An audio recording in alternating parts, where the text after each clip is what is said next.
friends, and welcome to the School Librarian Learning Network podcast. I'm Steve Tatro, also known as Dr. T Loves Books, and I love talking about all things related to school libraries. I can't believe we are heading into Season 2. I am so excited, and I can't wait for you to hear from some of our amazing guests. I may be an old dog, but I'm always trying to learn new tricks. That's why in each episode of the SLLN podcast, I'll chat with a school librarian about a lesson, program, or activity they love. Hopefully, this can be a place for school librarians to get ideas and find new ways to engage with their students and staff. As a good friend likes to say, we're better together. So I hope this podcast will help school librarians connect with and learn from each other. The opinions and ideas shared in this podcast by myself and my guests are our own and do not reflect those of our school districts. And because school librarians always strive to be good digital citizens, I cite sources when using material that is not my own. Without further ado, let's get to this week's episode. Hey everybody, we are back and I am so excited. We get to talk to Ashley today, who is one of the first resources I go to when I'm thinking about manga for my library, for my school library, because Ashley is one of those people who just knows everything there is to know about manga. So she is an amazing resource. I'm so glad she's here to share. And the lesson she's sharing, of course, tied in with manga today, but not just manga. It's got some other fun little twists to it too. So I'm really looking forward to talking about this, but I'm getting ahead of myself. Let me back up and say, welcome, Ashley. Why don't you tell us a little bit about who you are, where you're at? So I am Ashley Hawkins. I am commonly known on the internet as the Manga Librarian, but I am actually a regular school librarian, just like everybody else. I work in Brooklyn at an elementary school. I transitioned last year from years upon years of working in secondary to being a PreK through 5 school librarian. So, and part of that was actually because I have been doing all this work with manga, and the people who needed my help the most seemed to be elementary school librarians. And I'm like, well, I'd better go get in there and go do the work. Wow. And that's actually what I did. I went and I transitioned in. And also I teach at Queens College. I teach up and coming school librarians. So I wanted to go get the experience. And so that's amazing. Wow. I don't know too many people who would say, people are looking to me for some suggestions, so I'm going to change my entire career to go and do something a little bit different than what I've been doing. That's very, that's very generous of you, I think I would say. How did you end up in librarianship in the first place? What was sort of your path to the library? So my mom was actually a library paraprofessional before she became a classroom teacher. And actually she was on the track to be a media library specialist in Florida. And she just found it easier to go straight into the classroom. She found a position easier that way. It used to be like in Florida, you have to wait for somebody to die to get that position. So she was like, I need that bump in pay, which Florida teachers don't make very much, but the paraprofessionals make nothing. And she really needed that. That kind of had some formational things, but I started out as an English teacher, and I really was tired of, my love is connecting young people with what they love to read. And when you're in the classroom, you're more teaching to a test. And so I think it's a common tale of people who transition into librarianship is I want to actually work with young people on loving to read and actually reading. So that's why I made that transition. There was also some other stuff that kind of went in there that is very nebulous. For a little while, I was actually studying like museum librarianship because I was almost like ready to totally leave education and was ready to doing museum programming and education, but I missed kids too much. There isn't much interaction with young people in those spaces. So I jumped back in. Nice. Well, we are really lucky to have you. So I'm glad that you came back. So today you're going to be sharing about this really neat lesson/project/program that you did. And I don't want to give too much away. So before we dive into the specifics of it, can you maybe give us a little bit of background? Like, how did you end up doing this program that you ended up with? So It came from a variety of things. So, as you may know, and as other people may know, I have a book coming out with a group of other really wonderful librarians. It's co-written with Sarah Smith, Julie Stivers, Emily Radica, Sybil Luna Torre, and it's actually a lesson book from ALA. So we did a lot of work in like thinking about lesson planning and everything, and that was really refreshing to think about from that perspective. So I started to plug in what we'd already done into what I was doing because of the way the DOE works. You actually cannot use anything that you cannot make money off of anything that you do during your workday. We have what's called a conflict of interest. So also like all of the writing for the book, I had to do completely in my off hours. I can't use my copy of Microsoft Word to like look at any of our files because I cannot like physical these rules. Like as I'm starting to plug it in, I'm like, I'm also like getting into the meat and potatoes of elementary education, which is like way more curricular-based than when I was in high school librarianship.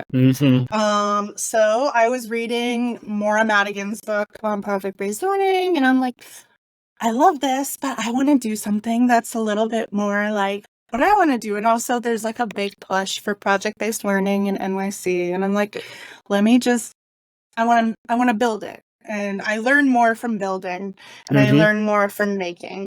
And I'll really build more manga and comics-based programming. And there are also just a lot of things I wanted to do with my kids because I was the first, like I came in being a librarian for a couple of years. And so I was like, I was the first person who had been like, hey, you can read manga, you can read graphic novels. There were no graphic novels in this library. There was one copy of Dogman that the previous librarian had kept behind the desk. Was he on vacation? I think he was. And I'm like, oh my God, I'm the person who wrote the article. Do not do that. So, and it was just Dogman #1. There was nothing to tell them here. There was nothing. And I'm like, oh God, we had to do some deep work. And so I wanted to do a lot of like work, like, let's really embrace that this is what the kids really love and really love engaging with. And so I'm very lucky that there is a speech teacher who is just as big of a nerd as I am.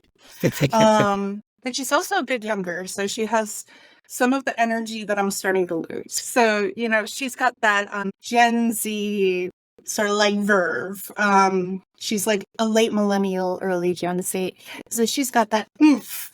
Nice. She still cosplays. She still like goes to conventions and things. I'm way more laid back. And I was like, hey, let's our powers combined. Yeah. A little bit. Wonder Twin powers activate. Exactly. And I was like, I have this vision of like, I really want to do some project-based learning. And the idea that I had was if you go to a convention, there is something called an artist alley. And an artist alley is like actually this really wonderful place where there's a lot of making happening. Artists are putting out their work. They can be zines, they can be prints, and all sorts of things. In fact, like people who are listening won't be able to see it, but you can see I've got like prints that are up on the wall. Some of them are from artists. Japan, but the big one actually comes from a convention that we went to. Just want to pause for 1 second and clarify that we're talking about comic conventions as opposed to like ALA library conventions, sort of, because I know sometimes we've got our authors at our library conventions, but we're talking Comic-Cons here. Yeah, we're talking like New York Comic Con, anime conventions, Anime NYC, you know, all your nerd cons, Otakon, things like that. You will have an artist alley, and the artist alley is actually fairly big. It's not as big as what we call the dealer hall, but it's actually where I tend to get most of the stuff that I actually will spend money on because I like supporting like small creators and I love seeing their individual creations. And so I was like, wouldn't it be cool to create this context for making for the kids where they're creating their own comics or fan art, and with the idea that they are participating in an artist alley. And so that's what we set up. I love it. That was the idea for the overarching project-based learning, and then it culminated in us having our own sort of mini con. We had bigger ideas for something bigger, but time got away from us. Basically, admin planned way too many things for June. So we didn't have the time that we wanted, and that actually is something that maybe we'll get into later about like what we learned and what we cut for later. But we were like, let's go with this. And then what was great with working with a speech pathologist is that we were able to attack from more angles than I typically could, because we were able to really think about like, how do we make the lesson accessible? Love that. And also, like, she could take more time with students that I don't have very much time, even though I do get to teach every single student in the school. That also means like you only get 45 minutes with every single student in the school. Right. She gets more time with those students who needed more time to like work with them. And she went into our ICT classes, which are our classes that need more time, who have students who have more learning needs. And she went in and she did additional lessons with them to get them to where they needed to be. And we did more collaboration within those classes where they worked together on their comic. So they were partnered up a little bit. With a few partnerships did break up because of creative differences. It happens. But we were able to like do a lot of learning about that type of friction and like how creative friction can happen and how sometimes you may need to pull apart in order to create your best work. Or sometimes you have to lean into the friction and work through it. And it worked out really well. I love how many different elements are getting just pulled into this, because I know it's easy for librarians to have like an art display, like we're going to put up the kids' artwork from art class or something, but you're making such a concrete connection between art and reading and helping them see that like this is, I mean, I'm sure I'm jumping ahead a little bit here, but like I can completely imagine having a conversation with them about how hard artists work to graphic novels and comics and manga, and sometimes when we read those we flip through them because there's not a lot of words on the page and our eye can really shift from action to action really quickly, and you might devour one of those books that took how many months / years to create. So that must have been, I can see that being a really interesting conversation to have with the kids. Yeah, and we do have those conversations because also I personally know people who create these things. And so I have those conversations with them like, oh yeah, my friend, like a friend of mine wrote that thing that you're reading, and a friend of, so, it's like, oh, by the way, I know John Green, who wrote Investigator. Yeah, he's been writing these for years, and yeah, he actually has a little process that he goes through. I'm very lucky that my husband went to SVA, and he went to SVA at the time that a lot of people who who are creators of really cool things also went. So he knows them, so by virtue I know them. That's amazing. A, I imagine that's amazing street cred with your students. Like, yeah, I know the person who created this. B, I've got to confess ignorance. I don't know SVA. So SVA is School of Visual Art. So yeah, and my husband studied cartooning. He went to school with some pretty pig names. I actually know Rachel. That's awesome. That's very cool. So it's because they're people he knows, and but yeah, so it's like you get to like make those connections of like, these people actually do make these things. And we watched also, we have Discovery Ed, so we watched, there's like a short that's actually about a kid that goes and visits a manga creator and sits with her and goes through her process. So we did that with the upper level kids because it's a little bit denser for the lower kids. So I did this for K through 5. I didn't do it with my pre-K. Pre-K babies feels a little bit too outside of their range. And also, their day looks a little different. I imagine you'd need a pretty decent chunk of time. Actually, maybe we should take a step closer. I'm not sure which direction we're stepping in, but when you start this with the students, like what are they seeing when you begin this? Is there like a lesson that you start with to sort of like give them an overview, or how does that unfold for them? So we start off by reading a book called The Discovery of Anime and Manga, because for some of them, some of my kids are very versed in anime and manga, and some of them aren't. There were actually kids that there's a lesson that'll be in the book that's actually about how to like introduce a child who's like in first, second grade how to read manga. I want to pause and throw in, you mentioned your book before, and I cannot wait to get my hands on it. And I want to make sure everybody knows the title is Manga Goes to School, Cultivating Engagement and Inclusion in K-12 Settings. How could you not want that in your professional library? Holy smokes. I am so looking forward to getting my hands on one. Sorry, I didn't mean to pull us off task, but okay. So there's a lesson there to help us out, but the students are going to kind of get this intro to like, here's kind of what we're talking about. Okay, this makes sense. Yeah, so there's a really great book that works I read it through K for 5, and it worked. You can, you can work with the extra book on different levels, depending on who it is you're reading it to. And you can read this all the way up to 12th grade, and honestly, you get in there with kids. And it was really great because I could hone in on what I wanted to hone in, depending on the level, and explain various things. I could even kind of skip stuff if I needed to skip stuff that was maybe a little bit too high level for my kindergarten babies.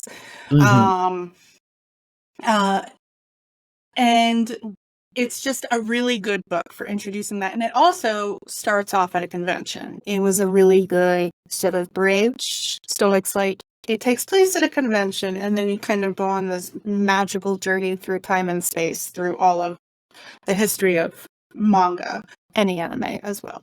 But it's like going through the continuity, and it's pretty well done. The history is accurate, and it touches on some like key properties, and it's also like you get to the Pokemon page, and it's like everybody like they're like, it's like the Beatles popped in the 60s. They're just yelling Pikachu. You get to the Dragon Ball page, they're like, it's Goku. So you get that very like visceral like connections, and then the kids who don't know quite what's going on, they're like, oh, what is this? Oh my god, I need to know. So we made all those sort of connections, and then we sort of bridged it into, okay, there's also this thing that you do at convention. You see how in the book, they're there at the convention and people are there and they're in costume. They're there and they're doing these things. Well, you're going to be the artist and you're going to create. Don't you like to, kids always like to draw their favorite things. Oh, absolutely. Yeah, it's actually how a lot of famous cartoonists actually start. Bill Watterson, in one of his his anniversary editions of Calvin and Hobbes, he actually talks about a story of when he got in trouble for plagiarizing the drawing of Snoopy. These are the continuity of kids who love to draw actually will usually start off with things that are familiar to them, and then they progress to drawing something original. So we're like, you're going to draw something you love to draw, and we're going to go through it. And also, I can draw a little bit. I'm not like a fine artist, but I go through and I teach them how to draw like very basic drawing things. Nice. I can draw potatoes. That's about it. I was kind of lucky also, like I worked at Disney when I was in my early 20s, and I worked alongside somebody who did like, he was in the animation section, which really means like he drew things, he drew pictures of Mickey Mouse for people. And I learned the very basics of like drawing, like very different nice, very things. handy. We kind of would go through that. I would do like basic drawing lessons. And And there's also like really great tutorial, like for kids that want to go like deeper or who have higher skills. There's great tutorials on YouTube. You can set them free. I'll toss in that Jarrett Lerner's website has some really great, very simple to draw, like do this, do this, do this. Now you've got a dragon or you've got a ghost, or use those with my middle school kids sometimes when I'm looking to fill a little bit of time. And they're so simple, but they're so fun. So I'm sure there's a million great tutorials out there of different caliber and levels for all your kids. Yeah, we actually use the Jarrett Lerner, like finish a comic things for little ones. They really love to finish, like where there's 2 panels and then they've got to do the next 2 panels. And that was really great also for teaching continuity, because otherwise their first attempts sometimes were kind of nonsensical, and I would be like, does that make sense with what Jarrett Lerner drew? These first 2 things, and then kind of I'd be like, okay, here's another one. We went through a lot of copies. You do go through a lot of copies and a lot of paper when you do this, but yeah, and that's actually in there in the lesson plans as one of the resources that you can use. And I also made just blank comic pages through Canva because I have like the comic frames, and I put a couple of them and made some, and very simple. And we did a lot of so that's why we said manga and comic, because some kids leaned more towards just kind of creating more like Dogman-esque comics. And it's like, yeah, that's cool. You know, when you go to New York Comic Con, San Diego Comic Con, there are people who are totally into this side and totally into that side. It's fine. I want to have them embrace whatever they're most passionate about. Absolutely. Oh, I love that. So they get to do some drawing. They get a little bit of a history of where this all came from. They've got some models to help them out. Once they've started to sort of create their stories, how does that lead them to the Artist's Alley setup? Or maybe I don't know if that's the right question. How did you transition from that into sort of the con idea that you sort of ended up at? So what they did is they had to choose what product they were going to ultimately make. So we did a little bit of experimentation. And then it was like, okay, we're going to create a thing. And maybe a comic. Maybe a comic's going to be a little bit outside of like a full-blown comic, especially for our littler ones. Maybe that's going to be a little outside of your range. So maybe it's going to be a Pearl or Beak representation of a character. And also that enables if a kid really, really cannot draw, and that's going to be like a friction point for a kid. There are other ways to express your love for characters. Some of them made like bracelets where it was like, I love Luffy.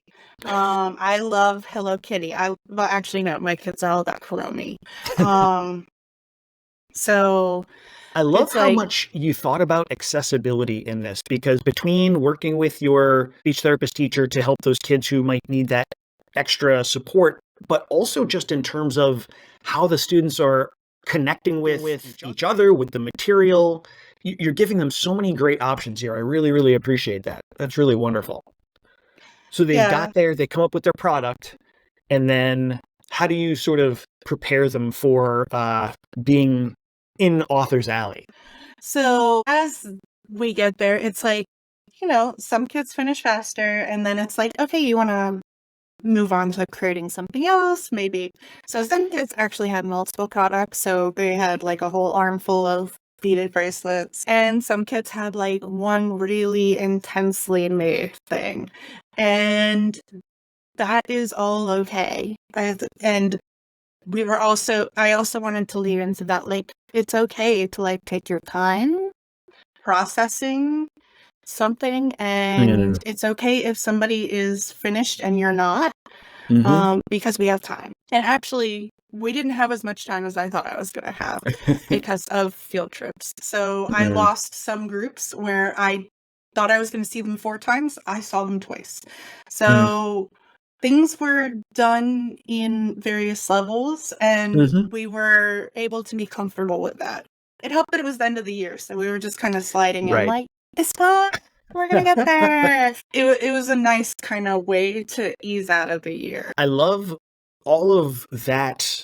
Even if all one wanted to do was that portion of this amazing program you put together, that ties together so many different elements and lets the kids really be experts in so many different ways and lets them find the place that they can be successful and an expert. So it kind of takes away some of that.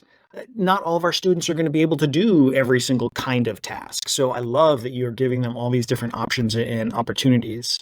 And then they've got all these materials, and looking over the post that you made about this, I was just dying when I got to the pictures of the kids dressed in their con gear. This was so great. So how did you sort of bring it from you've now created these things to now we're going to put on a con? So that was actually more my speech teacher. I will say that. I had the thing is, I had various ideas, and she was very much like, I know how to do this.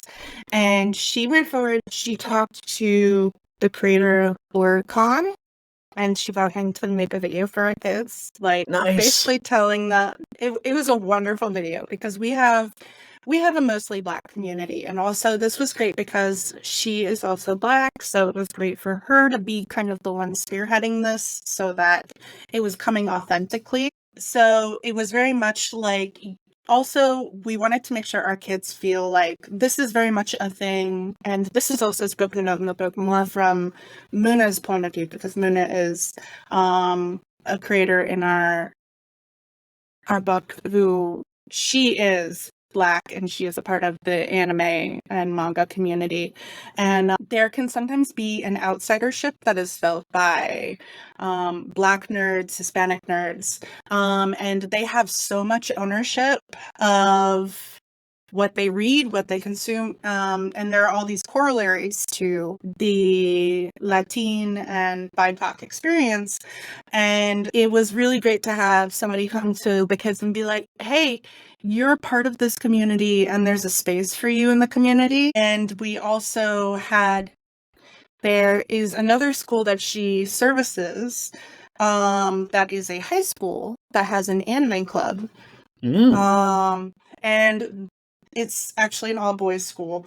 And the boys sat there and they were like, hey, it's great that you're doing this and that you've created these things and we're so proud of you. And that's awesome. So it's kind of like hyping them up a little bit before we went into the actual con. That's so great.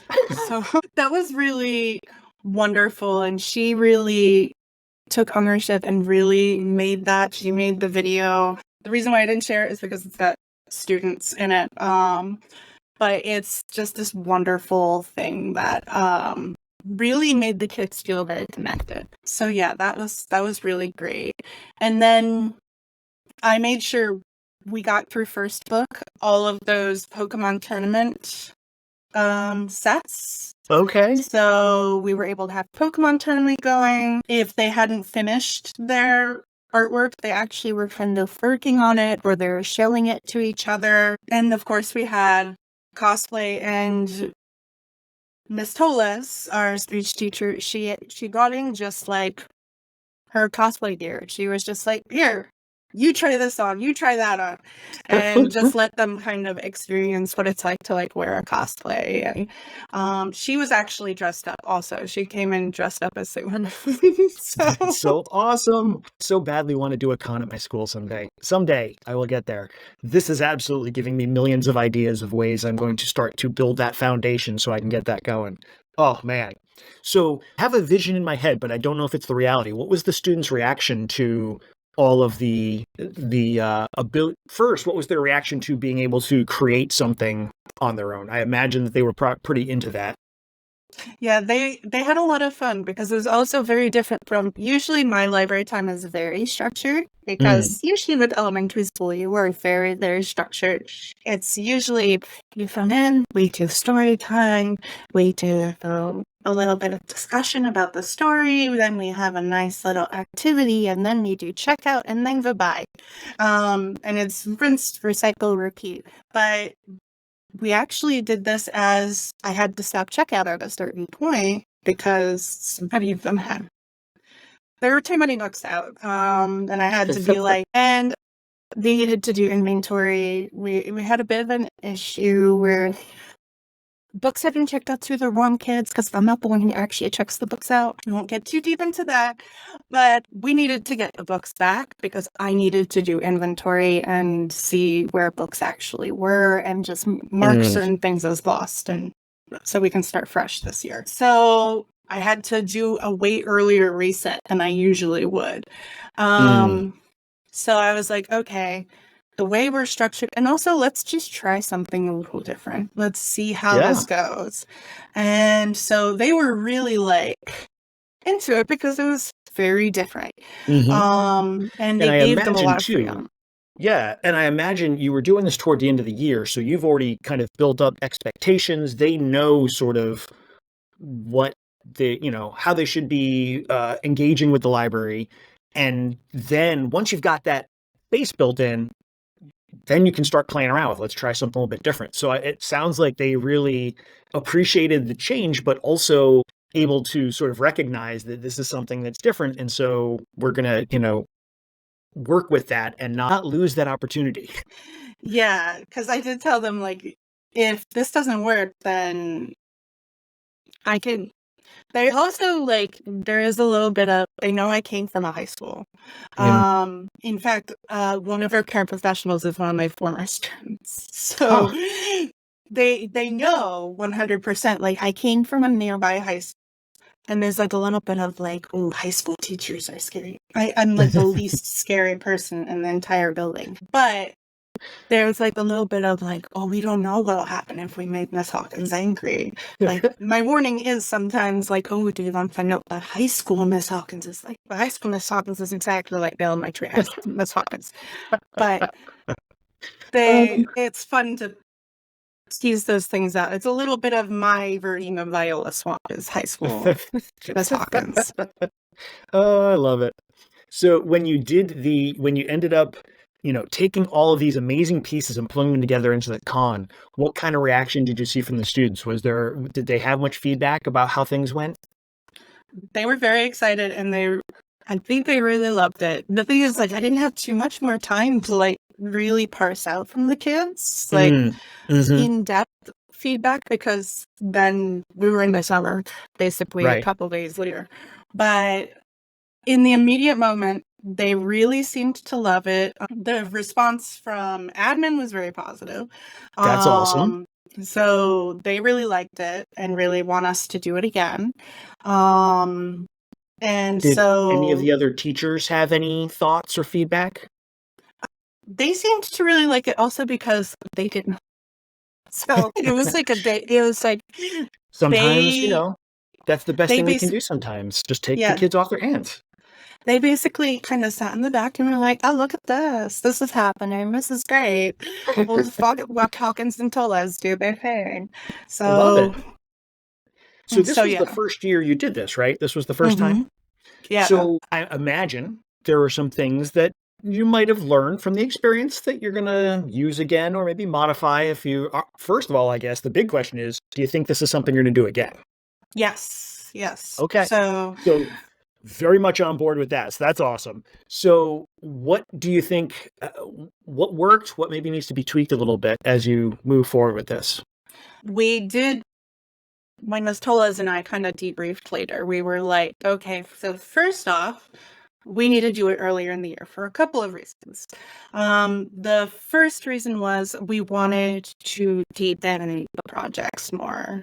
We wanted to give more space for these products to be more than what they want to be, because it was kind of rushed and we lost time with the kids.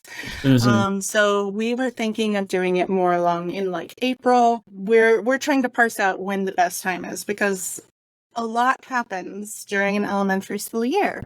And you have to kind of move around like different heritage months and different already established plans.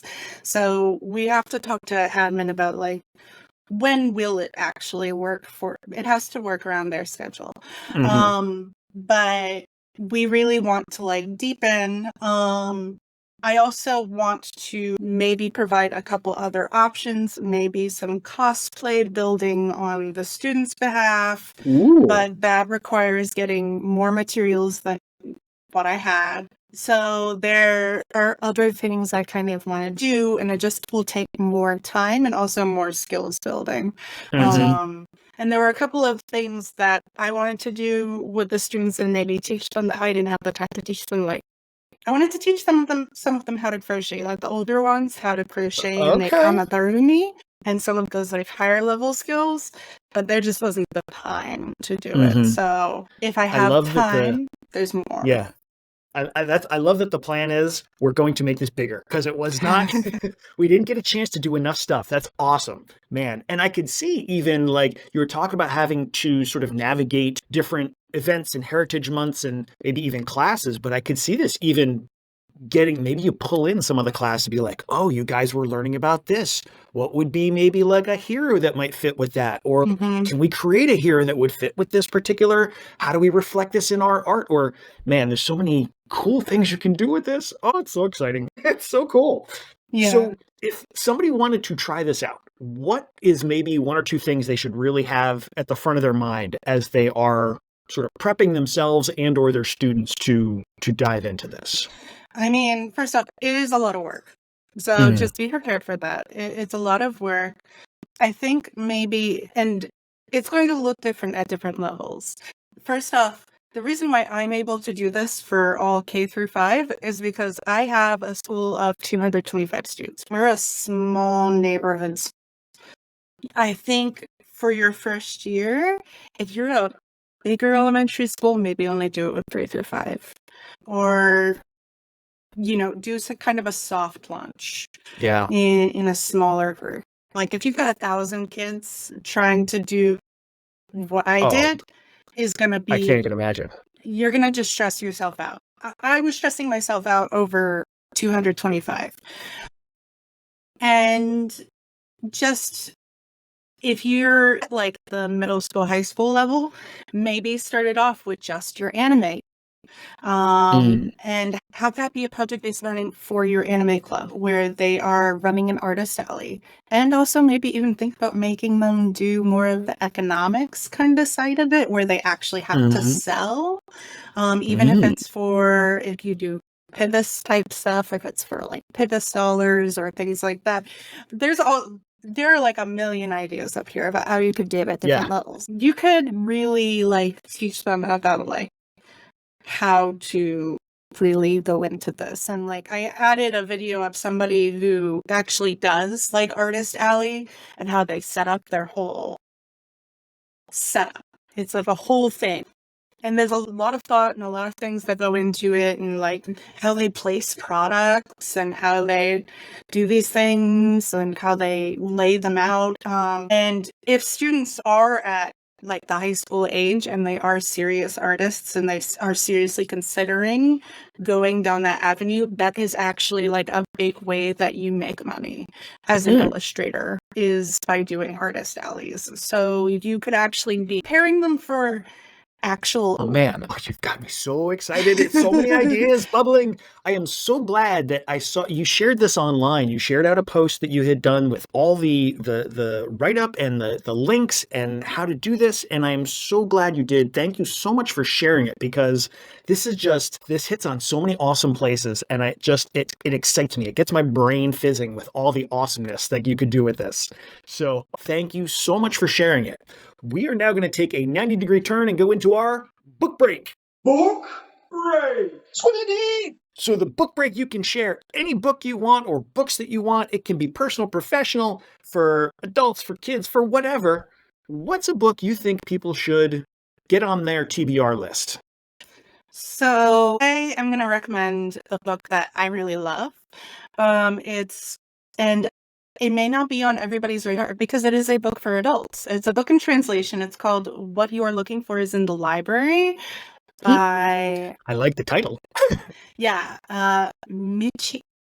Hold on, let me double check that. Okay, I had it right. What You're Looking For Is in the Library by Michiko Aoyama. It's originally Japanese. I know that's a little predictable, but it's connected to libraries. And I think librarians will really love this book. It is a series of vignettes about various people who are all kind of missing something in their life. And they go to this small community library. So the thing about libraries in Japan is many of them are actually in community centers. So when I was doing research for the book, I visited libraries in Japan. I went over last year and I visited, there is this one place called Tachikawa Manga Park, and that is in the A Community Center, and it is it's all manga.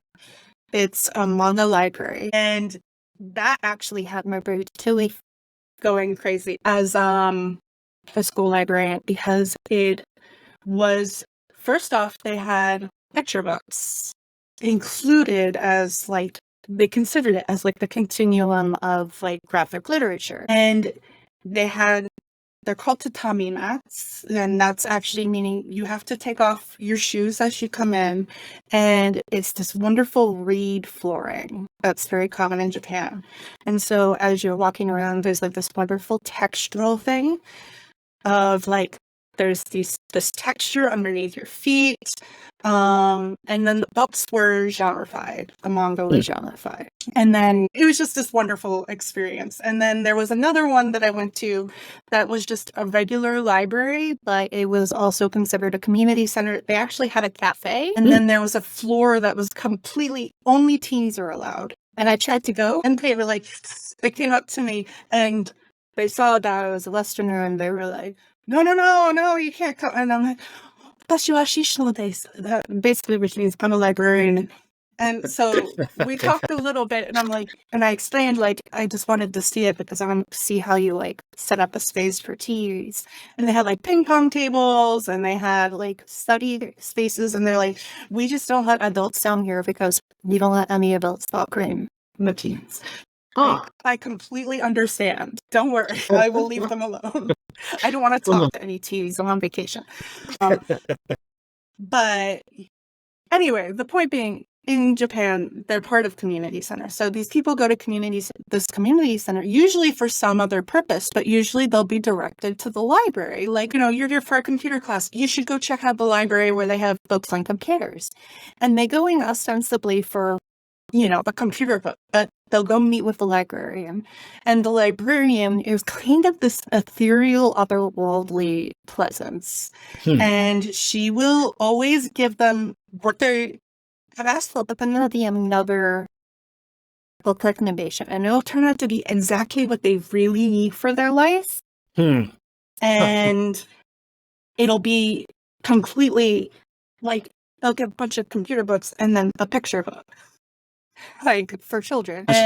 But this picture book will like make them realize like what they didn't know about their life. And then they'll go back to the librarian and be like, "Oh my God, you changed my whole life." And she'll be like, "No, you're the one you think you did it. You did it." And it's like so wonderful, because it's kind of the celebration of what books can do and what librarians can do for people, and but also how it's about the right book coming into your life at the right moment. And so it's just this really beautiful book. And also it's one of my favorite bookstores in Japan, which is a cat bookstore. So cats meow. So it's just a wonderful, wonderful read. I feel like I should point out, since our listeners can't see, you've got this amazing Bluetooth headset that has cat ears, little Hello Kitty bow. It is so awesome. And I can see your cat on your cat's cat tree in the background there. And I see, now that I'm looking, about 1 million little cat figurines. So I'm picking up on a little bit of a theme. This is great. This book sounds amazing. I definitely am getting that on my short list of things I need to pick up, because it sounds so wonderfully warm and just, I mean, who doesn't need a nice warm hug these days? And that just sounds exactly like what this book is. Yeah, there's like this whole genre of books And a lot of them do feature cats, which is kind of how I fell into the genre. But a lot of them actually feature books that are just kind of like warm, cozy reads that come out of Japan. So there's that one. There's also When the Coffee Gets Cold is a very famous one, and that's actually a whole series. And that's also a series of vignettes. There's Days at the Murasaki Bookshop. There's like a whole bunch of these books, and they're all just very wonderful, and they're very cozy, and they're very much like about. There are a lot of books about what books can do for you, and also just like the connections that you can kind of make. And yeah, it's That's awesome. Warm and cozy. That's outstanding, man. So we've got an amazing lesson, and we've got amazing books, and now I've got a whole genre of books I didn't even know I needed to dig into. So this is awesome. Ashley, thank you so much. I cannot thank you enough for not only just being here, but for sharing out all that you share. And I am so looking forward to getting my hands on your book, Manga Goes to School. I mean, you have just got you and the all-star list of manga folk who are helping our students connect with their libraries in ways that really matter to them. So that's amazing. Thank you so much. Thank you, thank you, thank you. Yeah, no problem. Thank you. Thank you for having me and letting me share, because, I really wanted to like let other people give this a try and share this out, because I want to see manga and Comic Cons everywhere and in different permutations of how other people can adapt it and make it fun for their students. 100%. I can't imagine anybody would not want to get this going in their school. This is awesome. Thanks again. Thank you. Thanks for checking out this episode of the SLLN podcast. Be sure to check out the show notes, which include not only a link to the lesson, but also links to the SLLN website, home to a curated list of free upcoming virtual events and resources for school librarians.